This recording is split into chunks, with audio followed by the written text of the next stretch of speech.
తెలంగాణలో కాంగ్రెస్ పార్టీకి చిత్తశుద్ధి ఉంటే స్థానిక సంస్థల ఎన్నికలు నిర్వహించాలని భాజపా ఎంపీ డీకే అరుణ డిమాండ్ చేశారు. ఎన్నికలకు ముందు ప్రజలకు ఇచ్చిన హామీలను అమలు చేయలేక భాజపాను నిందిస్తోందంటూ మండిపడ్డారు. తెలంగాణలో కాంగ్రెస్ పార్టీ ప్రజల విశ్వాసాన్ని కోల్పోయిందని, అందుకే బీసీ రిజర్వేషన్ల పేరుతో మరోసారి డ్రామాలు చేస్తుందన్నారు. స్థానిక సంస్థల ఎన్నికల్లో కాంగ్రెస్ కు ఓటమి భయం పట్టుకుందని, అందుకే భాజపాపై బురద జల్లే ప్రయత్నం చేస్తుందంటూ ఆగ్రహం వ్యక్తం చేశారు. రేవంత్ ప్రభుత్వానికి దమ్ముంటే కామారెడ్డి డిక్లరేషన్ అమలు చేయాలని డిమాండ్ చేశారు. నిరసనల పేరుతో డ్రామాలు వద్దని, ప్రజలకు స్వచ్ఛమైన పాలన అందించాలని సూచించారు. రాష్ట్రంలో కాంగ్రెస్ ప్రభుత్వం బీసీలకు 42% రిజర్వేషన్లు కల్పిస్తామని, కామారెడ్డి డిక్లరేషన్లో బీసీలకు రిజర్వేషన్ల గురించి మాట ఇచ్చి ఈరోజు మాట తప్పి కంప్లీట్గా ఇంకొక పాట పాడుతూ ఉంది. ఈరోజు అదే 42% బీసీల రిజర్వేషన్లో 10% ముస్లింలకు ఇవ్వాలని నిర్ణయం చేసుకున్నది.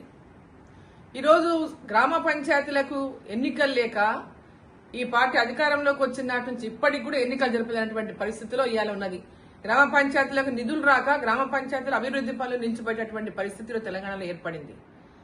సో కేవలం బీసీల యొక్క ఓట్లను రాలగొట్టడానికే బీసీ మాట, బీసీ పదం వీళ్ళు మాట్లాడుతున్నారు. కానీ వీళ్లకు బీసీలకు రిజర్వేషన్ ఇచ్చేదాని పట్ల చిత్తశుద్ధి లేదు. గతంలో ఎప్పటి నుంచో వీళ్ళకు బీసీలకు వ్యతిరేకమే. కేవలం ఓటు బ్యాంక్ రాజకీయాలు చేయడంలో తప్పితే బీసీలకు ఏనాడు కూడా కాంగ్రెస్ పార్టీ అండగా నిలిచింది లేదు. ఇవాళ ఢిల్లీలో వచ్చి ధర్నాలు చేస్తాం, అది చేస్తాం, ఇదేదో భారతీయ జనతా పార్టీ మీద నెపం నెట్టని ఇంకా డ్రామా చేస్తే తెలంగాణ ప్రజలు గాని, తెలంగాణ బీసీలు గాని అమాయకులు ఎవరు లేరు. ఇక్కడ కేవలం ప్రజలని మోసం చేయడమే లక్ష్యంగా పెట్టుకున్నది ఇవాళ కాంగ్రెస్ పార్టీ.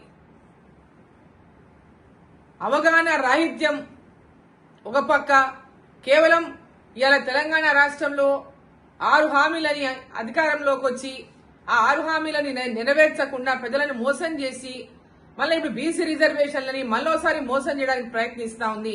స్థానిక సంస్థల్లో గెలుపు మీద నమ్మకం లేక ప్రజల విశ్వాసాన్ని కోల్పోయినటువంటి కాంగ్రెస్ పార్టీ ఇవాళ భారతీయ జనతా పార్టీ మీద ఇదేదో రిజర్వేషన్లు వాళ్ళు చేయదలుచుకున్నట్టు, భారతీయ జనతా పార్టీ అడ్డుకుంటున్నట్టు ఈ డ్రామాలన్నీ కట్టిపెట్టి మీరు ఎంబడే ఎన్నికలు జరపండి, ఎంబడే మీరు ఇచ్చిన మాటను నిలబెట్టుకోండి.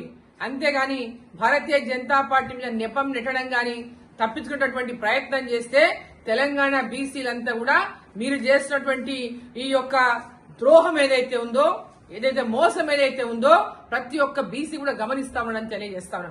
మీకు చిత్తశుద్ధి ఉంటే ఎంబడే ఎన్నికలు, స్థానిక సంస్థలకు ఎన్నికలు పెట్టండి. మీరు ఇచ్చిన మాట ప్రకారం 42% రిజర్వేషన్ బీసీలకు ఇవ్వండి.